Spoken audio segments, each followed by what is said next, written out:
Hey, welcome to the show. I'm Yanni Rude. And I'm just Terrell. You ever been out somewhere and overheard two people having crazy conversations? Well, we are those people. We've been having these conversations since college. Yep, it's the Regular Guys Random Thoughts Podcast. Love is Blind, Season 8, Minneapolis. Recap of episodes 1 and 2. Be sure to like, subscribe, rate, and leave a review. You know, they decided to say, let's get out the big city. Let's go to Minneapolis. Minneapolis.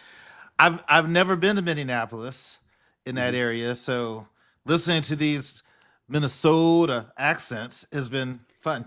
There've only been 2, though, but we'll get to them. 2. I like what they did with the pre-show, though. It looks like a drama-filled season. And it looks like they're doing more singles to choose from. What do you think of this in first looks?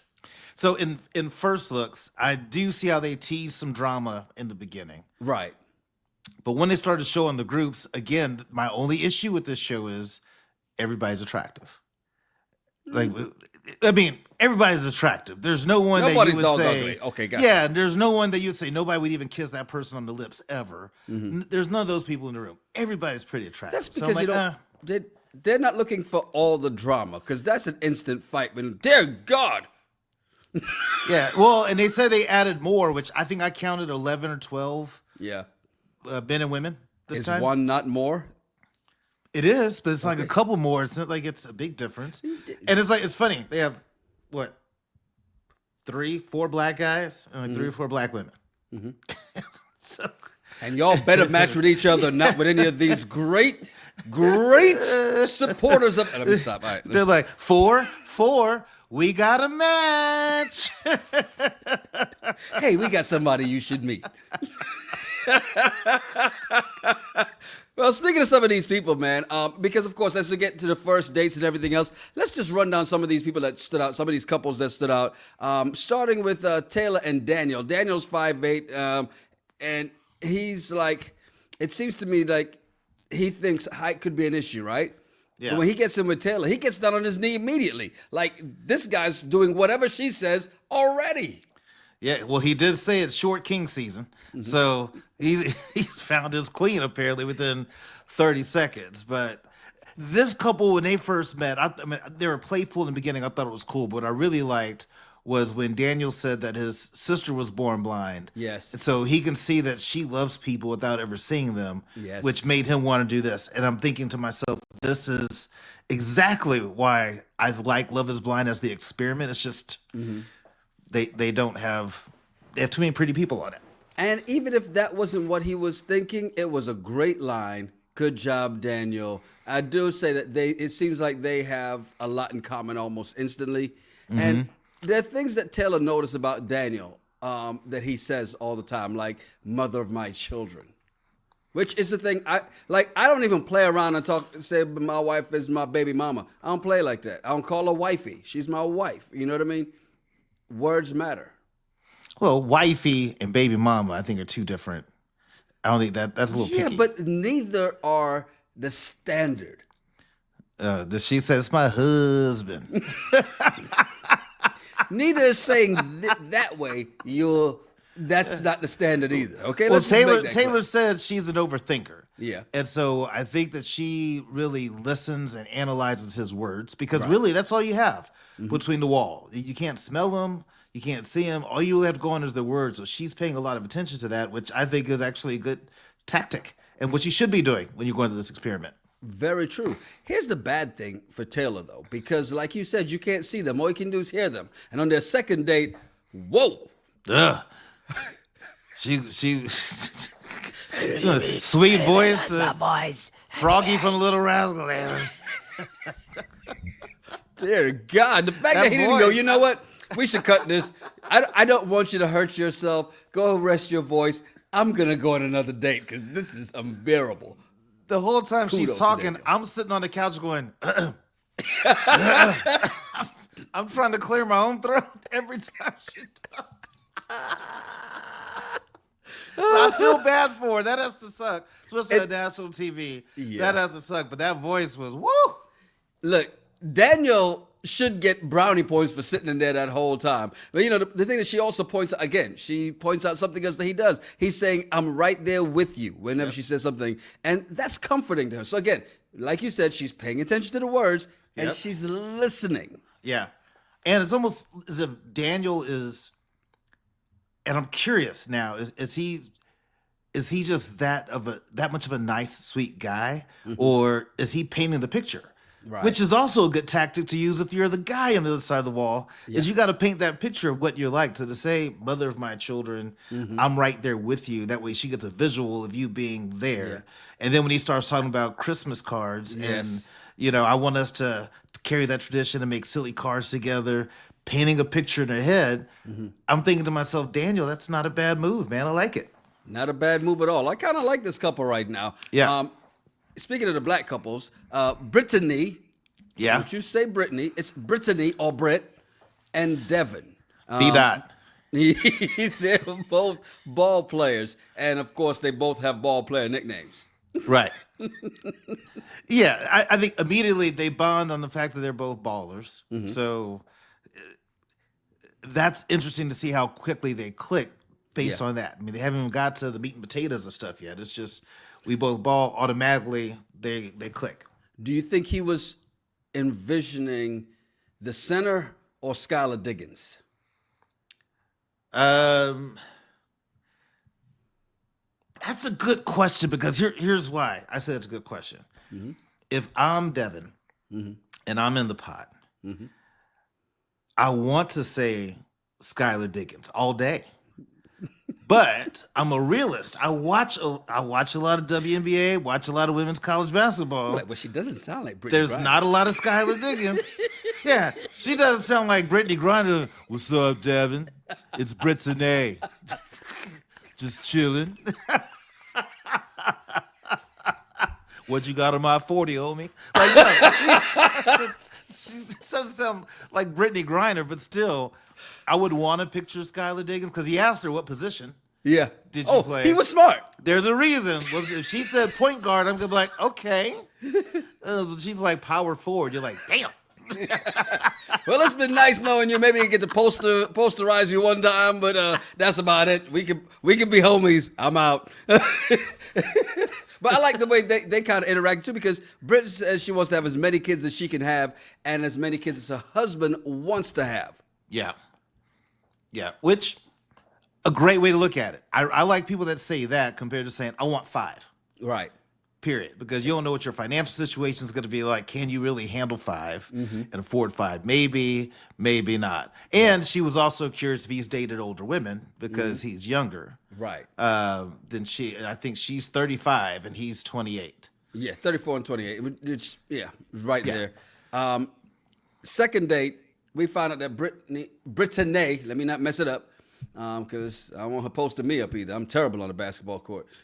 Britt loves mac and cheese, but it doesn't love her, which tells you a lot when somebody says that. Bubble guts. Yes. Get She the can bubblies. blow a bathroom up. Get the bubblies. And the fact that I love the way she said it, because it wasn't gross, but it was a way to kind of let me let you into some of the things. I love it. It don't love me, so be warned. We're not going to the soul food spot. And if you see me order mac and cheese, run. You gotta use the upstairs bathroom.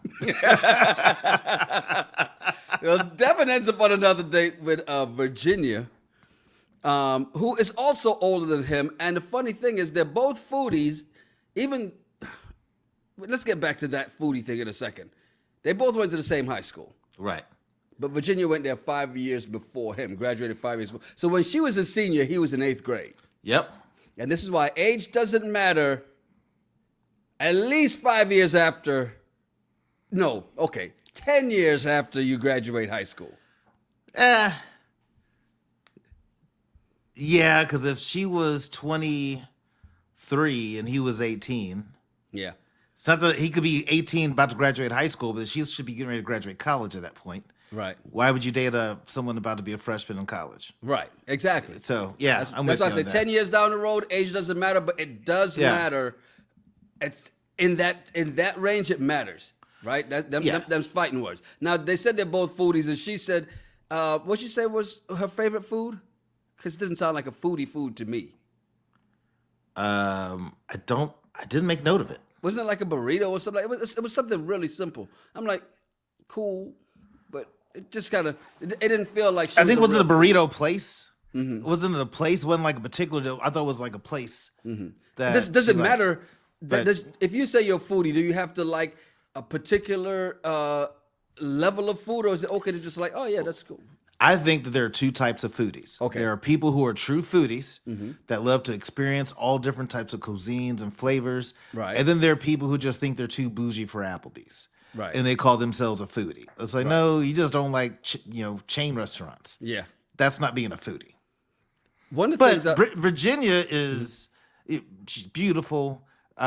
She has her doctorate in healthcare administration, so she's super smart. She was a dancer in the NBA. yeah. I wanted to ask what team. Yeah. I hope it I'm wasn't assuming Timberwolves. I'm Timberwolves. assuming Timberwolves, but sorry. And it was that in the Garnett years. Well, no, she was too. No, it wouldn't have been the the Garnet years. It would have been the it would have been more recent. Yeah. But she's there to date someone different and not her usual type. Now, when she says that, and you know that she used to dance for the NBA, did you have a type that she thought she dated when you heard that? Athletes and rappers. That's same thing I thought. Yeah. But apparently, we're going to both be proved wrong.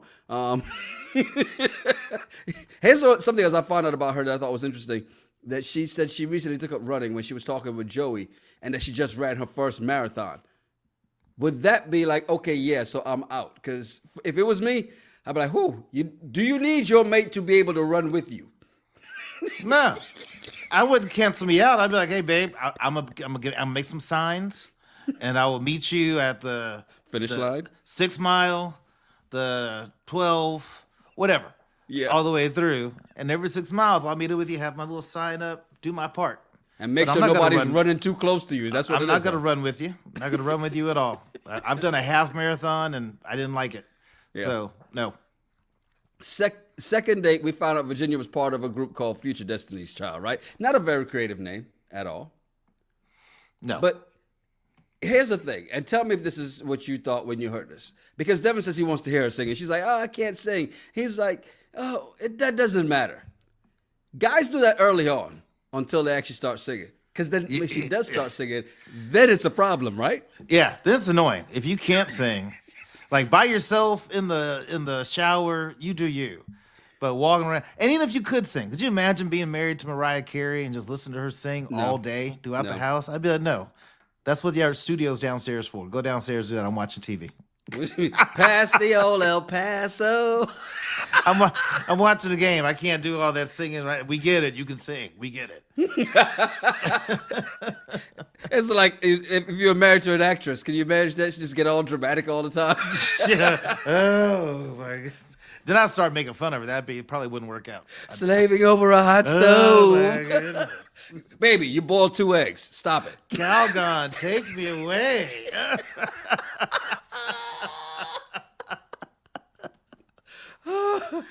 This is an interesting couple. You talk about the Minnesota accent, and this is what I think of when I think of. I heard it, I was like, oh yeah, he's one of those guys. Joey, aka the Golden Retriever. Then I realized, wait a minute, Monica has the same accent too. She does, don't you know? She does have that. She does have that accent too, which is interesting because her dad, I think, is from Chile. Yeah. And so I would have thought, because when she said that, I'm listening again. I'm like, you still kind of have that accent, but if you grew up there, it could happen. Okay, so let me ask you this. She said her dad is from Chile, right? Yeah. Would you have pictured her when she said that? I would, because in my mind, I would say, your mom's white. And from Minnesota. And from Minnesota. So I would say... I would have thought Daddy's genes hopefully is strong. Yeah, I would just think maybe better skin, dark hair is what I would have pictured if I was in the pod. Right. Okay, and I can see that. It's funny because first thing I thought about, she's not what I would have pictured, but I can when I see her, so I can say, okay, I can see it, but if I were on the other side of the wall, I wouldn't picture her. And they both like the fact that they both hate country music, but they do like to swing dance. Weird. Couldn't Weird, that all show? these coincidences that keep happening. These producers are great. So he loves to swing dance. Apparently, she used to swing dance every Wednesday. Yeah. That's her thing. Which I'm like, how do you? And I get swing music and country aren't the same, but they are close cousins. They are not that close, and I will say, my brother, the one closest to me, he was in swing dancing groups too. So he did that. Cool. Not for me, but cool. Yeah. And here's the thing that's about this too. Another coincidence. They both love the sound of music. Yeah. Hills are alive. Yeah, he can recite the whole thing because his grandmother played it all the time, so he knows all of it. I just know the do, re, mi, fa, sol, la part when they're on the hill. Apparently I know you that don't song. really know that much No. because you should have gone. I just know the do, a dare, a female dare part. Yeah, I could have said that, but you'd get it if I said do, re, mi, fa, sol, la, ti, do. I'm just mixing two shows here because when people didn't react the way y'all wanted, y'all didn't believe them. So I'm just trying to say you should have done it the way I wanted you to do it. Nope, not doing it. Do it my way. Okay, Usher. Yeah, do it my way. But they're both really close with their families. Mm-hmm. You know, Joey has 3 sisters, so she likes that because he knows. You know, women teach him stuff. He remodels properties with his dad. I mean, he just seems like a great guy. And one of his sisters passed at 16, but he learned so much from him. He just seems like a great guy. And she did too. What did you think of her story about her college boyfriend? I really don't remember. So she said that she was dating a guy in college that was husband material. Yes, okay. And that one, he went on spring break. Oh, that and story, yeah. Came back and ended it. And she still doesn't know why to this day. Is he married now? Does he have a couple of kids? Does now? he have Apparently, kids? Yeah, that's right. Because she was babysitting like his cat sitting or dog sitting. Yeah. And then he comes back and like, get out. I'm like, he got somebody pregnant on spring break. Or he met the love of his life on spring break. Or he met the love of his life. Or he caught something he can't get rid of at spring break. And it's like, well, I might as well just break up with you now because I can't date. I can only date other people who have this. Or he went on spring break and was like, this is what life is outside of Minnesota. I'm out. And there's so many different things it could have been. It's funny because as you started saying, I'm like, oh, that's right. Because I watched it, I'm like, okay. And I left it alone. But you're right. That is something to think about. What is it? But she has no idea. So she never had closure on that. So ladies, see, you really don't need closure. You just want it. You'd kind of want to know because then she just keeps thinking it's something that she did and she doesn't know what she can fix. And maybe it's not her, it's him because he either got somebody pregnant, fell in love. Obviously him. He caught something. Yeah, it's on him, but he still wouldn't know. Unless he had cameras in the house she didn't know about and she kept picking her butt or something. That would do it though, wouldn't it? I can see you watching the cameras. Is that her shoes on my bed? When I get back, they're over. I'm throwing away that comforter set. Did she come out of the bathroom not even wash her hands? Yeah. Oh, stanky. Oh, stank ass. We get to meet Madison and Alex. Madison is a well-traveled artist, lived in Paris, lived in the Middle East. Interesting stories about her traveling. And Alex wants someone who is kind, and Madison wants someone to feel safe with her.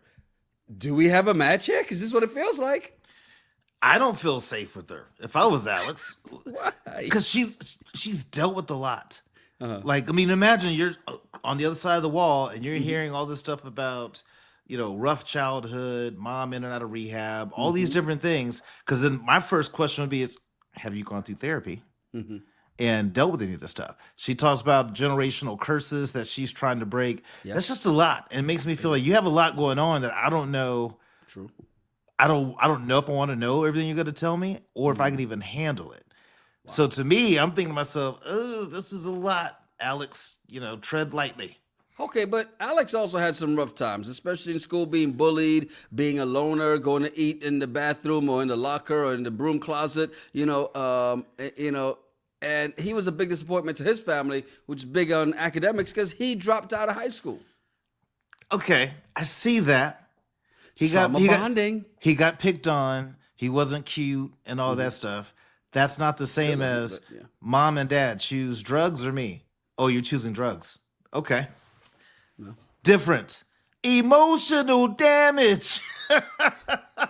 It's different. They're both damaged. There's some trauma bonding here, but we get to see Madison with someone else.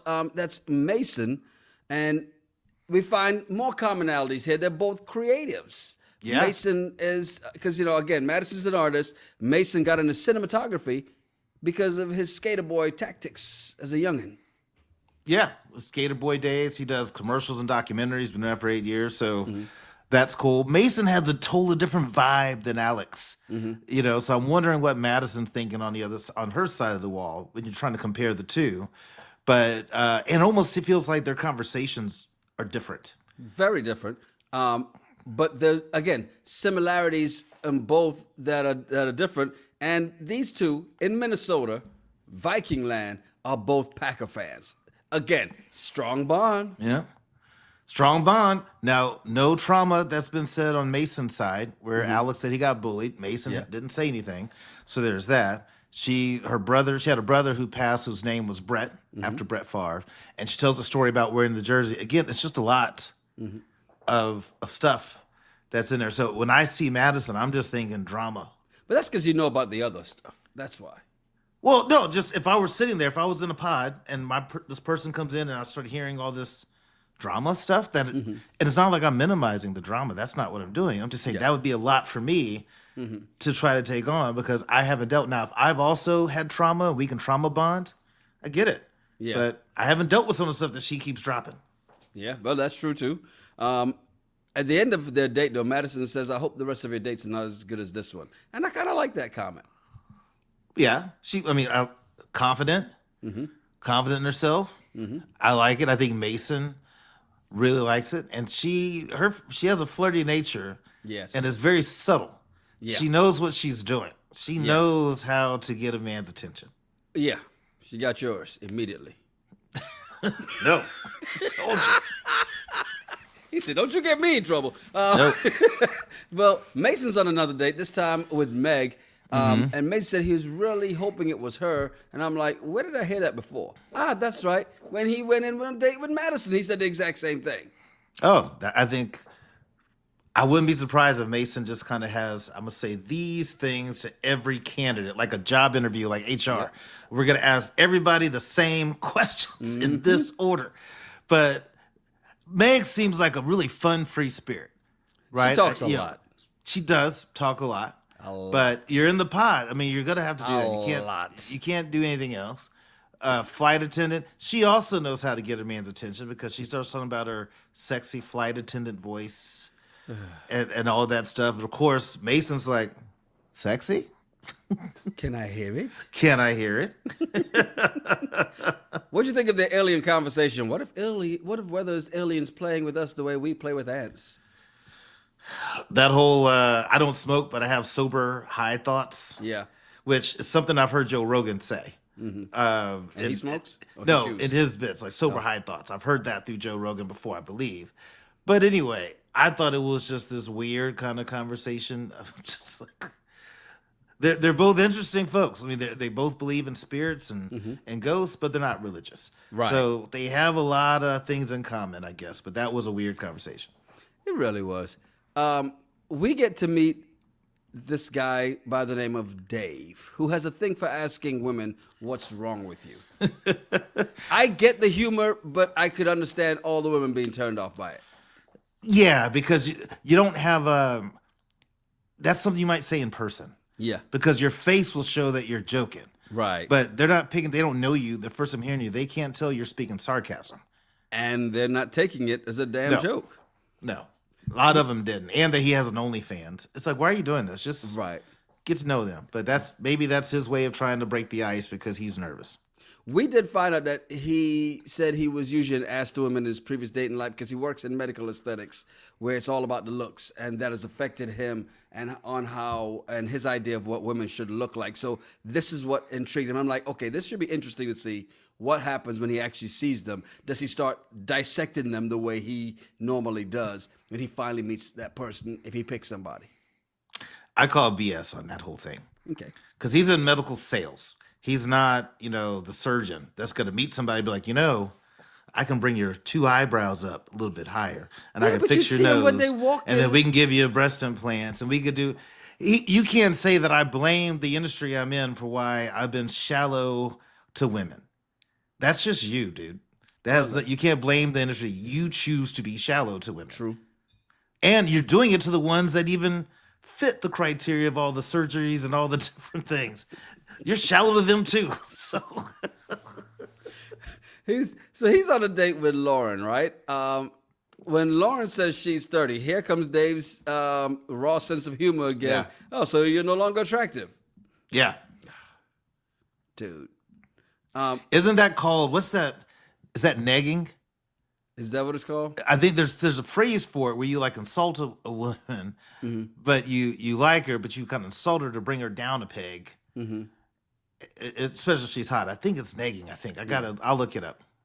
Here's the question, because Lauren is there to finish the puzzle as everything else in her life is aligned but her love life, right? Mm-hmm. And something she said, because after David admits that he's a very shallow person and realizing that he should be a better person than that, Lauren says that she believes that physical attraction grows and declines. Do you agree? Because I know you're just like, nah. No, I don't believe it grows. We've had this conversation. For me, it doesn't grow. I'm either attracted to you or I'm not. I don't grow to become attracted to you. Now, does somebody become more attractive to you? Do they become more attractive to me? Yeah, even if you find them attractive, but the more you get to know them, the more attractive they become. I think you could say their personality, you enjoy talking with them and all that, but looking at them, the desire for them physically is at the same levels when I first met them compared to 2 months into it. I still feel the exact same way. I'm still, oh my God, she's gorgeous. But I've never just kind of gradually, she's all right. And then a month later, Terrell, how's it going, so-and-so? You know what? She's a beautiful girl, man.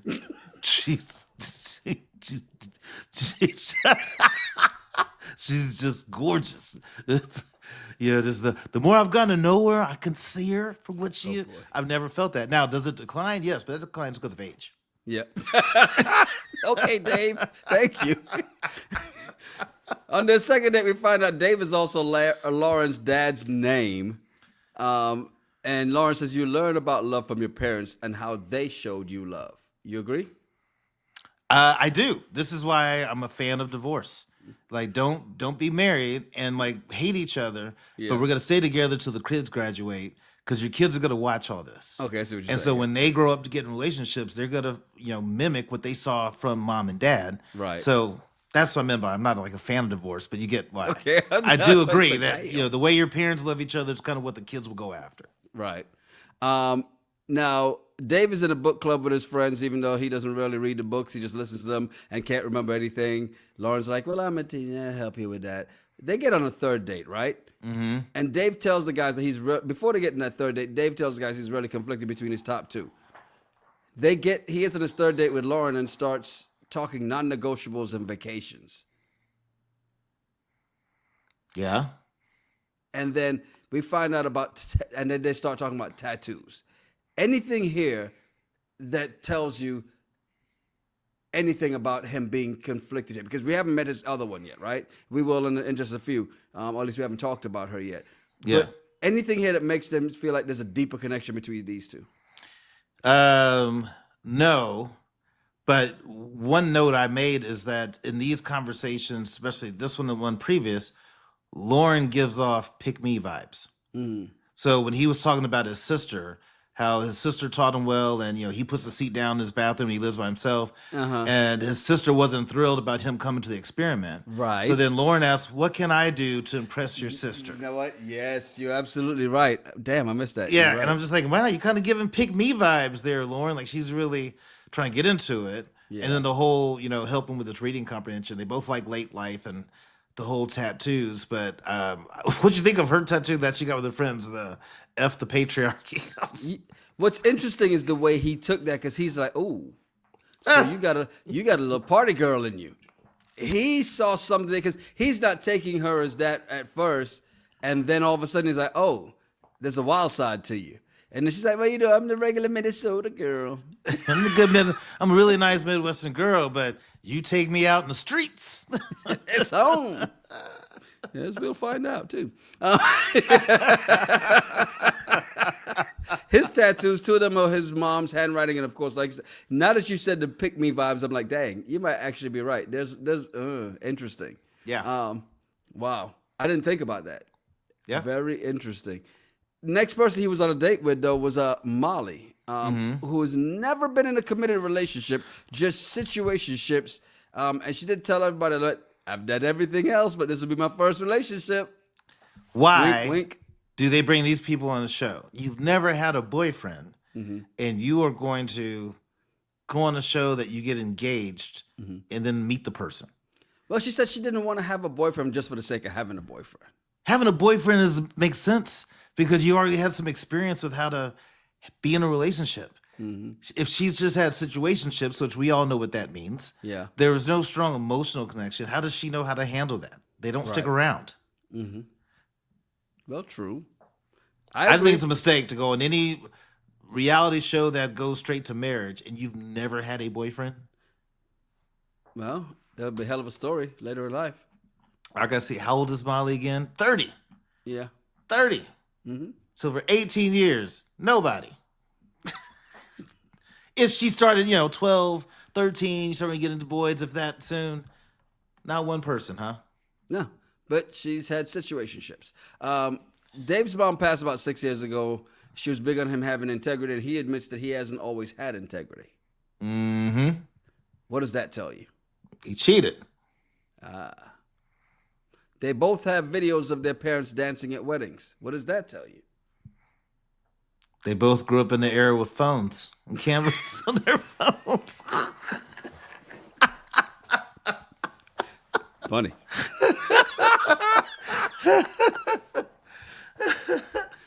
Second date, Dave tells Molly that she sounds just like his high school girlfriend. Yes. Red flag, orange flag? Or... No, it was funny because in my mind, I was thinking, wow, what if it was his high school girlfriend? He just forgot her. Yeah. Name was Molly. Yeah. It's high school. That would have been funny. Topic of sex comes up, and Molly, we found out, is a pleaser who wants to do the best she can and is open to trying anything. Just like in the workplace, you like people that come in with that right attitude. You can't teach that. Some people just have to have that natural thing in them that they want to do a good job. And I'm just saying that, Molly, bravo. The only problem is after, does she go, "Well, was that what you expected?" But if it wasn't, you know what they're going to do? Tomorrow, I'm going to do better.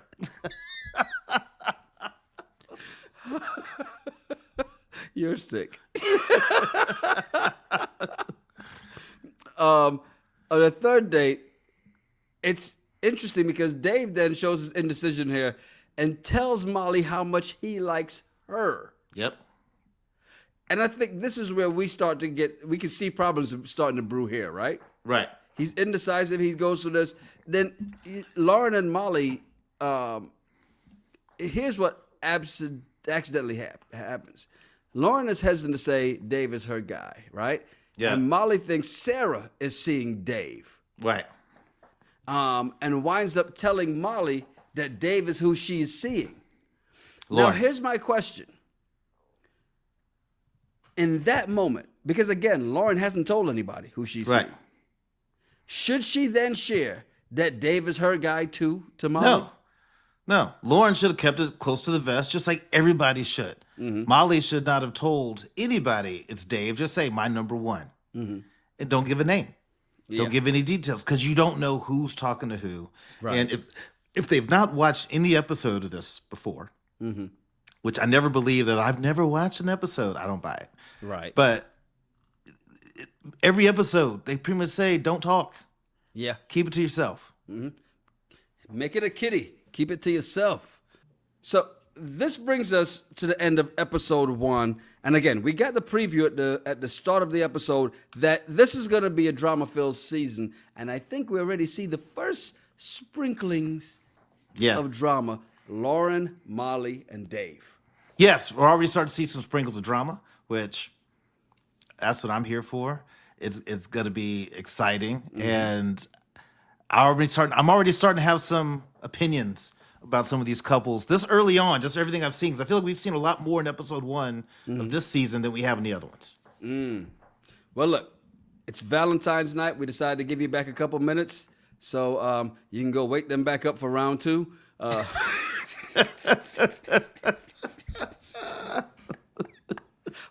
1.5. Hey, you got yours. I need mine now. Come on. So tomorrow, which will be Saturday, we'll do episodes 2, 3, and 4, and then Sunday we'll do episodes 5 and 6. Hey, do appreciate you hanging out with us. Do us a favor, please hit that like button. If you're not subscribed, please subscribe. Hit the bell for notifications. I am Yanni Rude. And I'm Just Terrell. Make sure you follow us at Yanni Rude, at Just Terrell, and at the RGRT Pod. Yeah. Send us some of the bullshit to find on the internet. We're going to talk about it on the regular show. It's the Regular Guys Random Thoughts Podcast. Cheers. Cheers.